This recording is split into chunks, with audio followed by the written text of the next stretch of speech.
Welcome to the Daily Walk Podcast, brought to you by Walk Thru the Bible. The Daily Walk Podcast is a daily devotional that will guide you on a life-changing journey through the Bible in 1 year.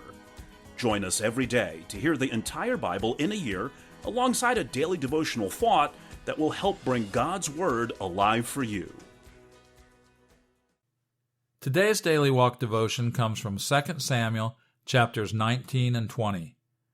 David's unceasing grief for Absalom at the expense of those who risked their lives for the king prompts an abrupt but effective confrontation with General Joab.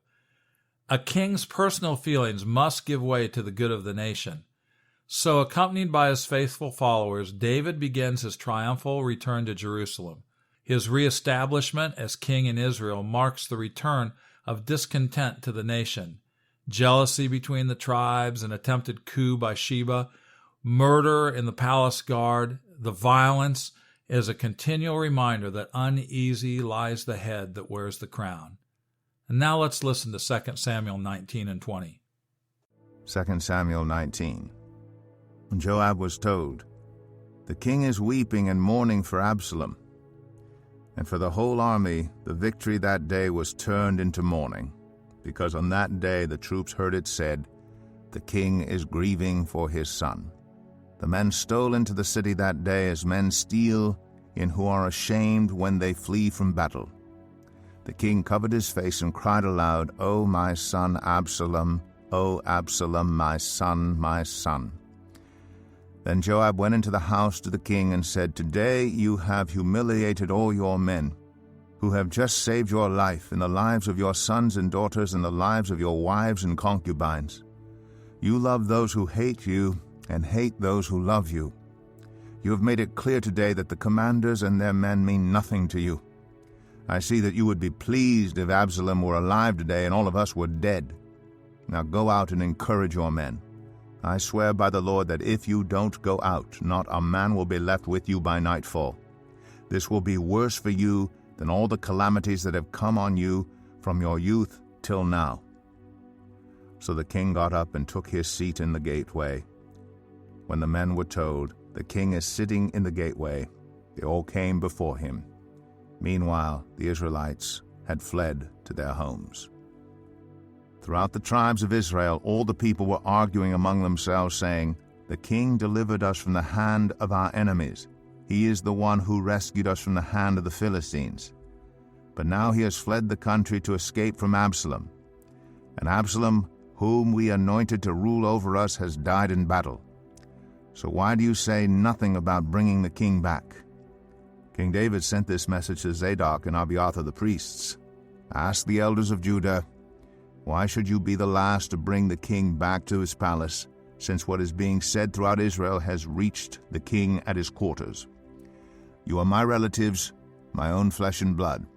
So why should you be the last to bring back the king? And say to Amasa, are you not my own flesh and blood? May God deal with me, be it ever so severely, if you are not the command of my army for life in place of Joab." He won over the hearts of the men of Judah so that they were all of one mind. They sent word to the king, "Return, you and all your men." Then the king returned and went as far as the Jordan. Now the men of Judah had come to Gilgal to go out and meet the king and bring him across the Jordan. Shimei, son of Gera, the Benjamite from Bahurim, hurried down with the men of Judah to meet King David. With him were 1,000 Benjamites, along with Ziba, the steward of Saul's household, and his 15 sons and 20 servants. They rushed to the Jordan where the king was. They crossed at the ford to take the king's household over and to do whatever he wished. When Shimei, son of Gera, crossed the Jordan, he fell prostrate before the king and said to him, "May my lord not hold me guilty. Do not remember how your servant did wrong on the day my lord the king left Jerusalem. May the king put it out of his mind. For I your servant know that I have sinned, but today I have come here as the first from the tribes of Joseph to come down and meet my lord the king." Then Abishai, son of Zeruiah, said, "Shouldn't Shimei be put to death for this? He cursed the Lord's anointed." David replied, "What does this have to do with you, you sons of Zeruiah? What right do you have to interfere? Should anyone be put to death in Israel today? Don't I know that today I am king over Israel? So the king said to Shimei, You shall not die. And the king promised him on oath. Mephibosheth, Saul's grandson, also went down to meet the king. He had not taken care of his feet or trimmed his mustache or washed his clothes from the day the king left until the day he returned safely. When he came from Jerusalem to meet the king asked him, Why didn't you go with me, Mephibosheth? He said, My lord the king, since I your servant am lame, I said, I will have my donkey saddled and will ride on it so I can go with the king. But Ziba my servant betrayed me, and he has slandered your servant to my lord the king. My lord the king is like an angel of God, so do whatever you wish. All my grandfather's descendants deserve nothing but death from my lord the king. But you gave your servant a place among those who eat at your table. So what right do I have to make any more appeals to the king? The king said to him, Why say more? I order you and Ziba to divide the land.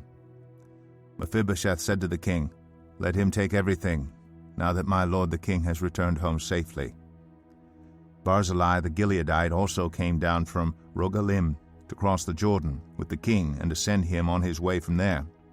Now Barzillai was very old, 80 years of age. He had provided for the king during his stay in Mahanaim, for he was a very wealthy man. The king said to Barzillai, Cross over with me and stay with me in Jerusalem, and I will provide for you. But Barzillai answered the king, How many more years will I live, that I should go up to Jerusalem with the king? I am now 80 years old. Can I tell the difference between what is enjoyable and what is not? Can your servant taste what he eats and drinks? Can I still hear the voices of male and female singers? Why should your servant be an added burden to my lord the king? Your servant will cross over the Jordan with the king for a short distance. But why should the king reward me in this way? Let your servant return, that I may die in my own town near the tomb of my father and mother. But here is your servant Kimham. Let him cross over with my lord the king. Do for him whatever you wish. The king said, Kimham shall cross over with me, and I will do for him whatever you wish, and anything you desire from me I will do for you. So all the people crossed the Jordan, and then the king crossed over. The king kissed Barzillai and bid him farewell, and Barzillai returned to his home. When the king crossed over to Gilgal, Kimham crossed with him. All the troops of Judah and half the troops of Israel had taken the king over. Soon all the men of Israel were coming to the king and saying to him, Why did our brothers, the men of Judah, steal the king away and bring him and his household across the Jordan together with all his men? All the men of Judah answered the men of Israel, We did this because the king is closely related to us. Why are you angry about it? Have we eaten any of the king's provisions? Have we taken anything for ourselves? Then the men of Israel answered the men of Judah, We have 10 shares in the king, so we have a greater claim on David than you have. Why then do you treat us with contempt? Weren't we the first to speak of bringing back our king? But the men of Judah pressed their claims even more forcefully than the men of Israel. 2 Samuel 20. Now a troublemaker named Sheba, son of Bichri, a Benjamite, happened to be there. He sounded the trumpet and shouted, We have no share in David, no part in Jesse's son. Every man to his tent, Israel. So all the men of Israel deserted David to follow Sheba, son of Bichri. But the men of Judah stayed by their king all the way from the Jordan to Jerusalem. When David returned to his palace in Jerusalem, he took the 10 concubines he had left to take care of the palace and put them in a house under guard. He provided for them but had no sexual relations with them. They were kept in confinement till the day of their death, living as widows. Then the king said to Amasa, Summon the men of Judah to come to me within 3 days, and be here yourself. But when Amasa went to summon Judah, he took longer than the time the king had set for him. David said to Abishai, Now Sheba, son of Bichri, will do us more harm than Absalom did. Take your master's men and pursue him, or he will find fortified cities and escape from us. So Joab's men and the Kerethites and Pelethites and all the mighty warriors went out under the command of Abishai. They marched out from Jerusalem to pursue Sheba son of Bichri. While they were at the great rock in Gibeon, Amasa came to meet them. Joab was wearing his military tunic, and strapped over it at his waist was a belt with a dagger in its sheath. As he stepped forward, it dropped out of its sheath. Joab said to Amasa, "How are you, my brother?" Then Joab took Amasa by the beard with his right hand to kiss him. Amasa was not on his guard against the dagger in Joab's hand, and Joab plunged it into his belly, and his intestines spilled out on the ground. Without being stabbed again, Amasa died. Then Joab and his brother Abishai pursued Sheba son of Bichri. One of Joab's men stood beside Amasa and said, "Whoever favors Joab and whoever is for David, let him follow Joab." Amasa lay wallowing in his blood in the middle of the road, and the man saw that all the troops came to a halt there. When he realized that everyone who came up to Amasa stopped, he dragged him from the road into a field and threw a garment over him. After Amasa had been removed from the road, everyone went on with Joab to pursue Sheba son of Bichri. Sheba passed through all the tribes of Israel to Abel Beth Maachah, and through the entire region of the Bichrites, who gathered together and followed him. All the troops with Joab came and besieged Sheba in Abel Beth Maachah. They built a siege ramp up to the city, and it stood against the outer fortifications. While they were battering the wall to bring it down, a wise woman called from the city, "Listen, listen, tell Joab to come here so I can speak to him." He went toward her, and she asked, "Are you Joab?" "I am," he answered. She said, "Listen to what your servant has to say." "I'm listening," he said. She continued, "Long ago they used to say, 'Get your answer at Abel,' and that settled it. We are the peaceful and faithful in Israel. You are trying to destroy a city that is a mother in Israel. Why do you want to swallow up the Lord's inheritance?" "Far be it from me," Joab replied. "Far be it from me to swallow up or destroy. That is not the case. A man named Sheba, son of Bichri, from the hill country of Ephraim, has lifted up his hand against the king, against David. Hand over this one man, and I'll withdraw from the city." The woman said to Joab, "His head will be thrown to you from the wall." Then the woman went to all the people with her wise advice, and they cut off the head of Sheba, son of Bichri, and threw it to Joab. So he sounded the trumpet, and his men dispersed from the city, each returning to his home. And Joab went back to the king in Jerusalem. Joab was over Israel's entire army. Benaiah, son of Jehoiada, was over the Kerethites and Pelethites. Adoniram was in charge of forced labor. Jehoshaphat, son of Ahilud, was recorder. Sheva was secretary. Zadok and Abiathar were priests.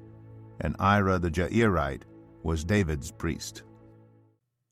And now here's our Daily Walk devotional thought for today. Think back over the chapters we just listened to. Make a list of your impressions of Joab, David's general. Every leader needs a man like Joab. For all his bad points, and there were plenty, he was brutal, bloodthirsty, and vengeful. Joab had a side that was commendable. His devotion to David and to the nation was exemplary. He was a man who saw what had to be done, and he did it, regardless of how unpopular the action or how unwanted the rebuke. Though David often questioned Joab's actions, he never questioned Joab's motives, and rightly so. Do you have the fortitude to do the unpopular thing when it is right and needs to be done? Do you have the courage to speak up when a voice needs to be heard?